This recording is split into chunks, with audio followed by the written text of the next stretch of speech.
கூட்டிட்டு வந்த அன்னைக்கு அப்பா பக்கத்துல இருக்கும் போதே உங்க கையால சோறு ஊட்டி விட்டீங்களே, ஏன் ஊட்டி விட்டீங்க?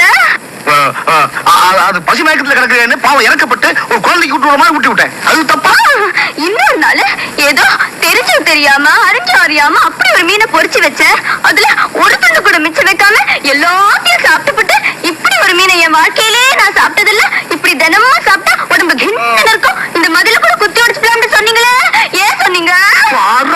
அது மட்டுமா, உன்னை கட்டிட்டு போறவன் ரொம்ப குடுத்து வச்சவன் என்ன பார்த்து ஒரு மாதிரி ஏக்கமா சொன்னீங்களே, ஏன் சொன்னீங்க?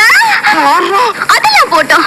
இப்ப இப்ப எல்லார் கண்ணு முன்னாலையும் கட்டின பொண்டாட்டிய கைய பிடிச்சு எடுத்துட்டு போற மாதிரி தர தர தர தர தரன்னு எடுத்துட்டு போனீங்களே, ஏன் எடுத்துட்டு போனீங்க?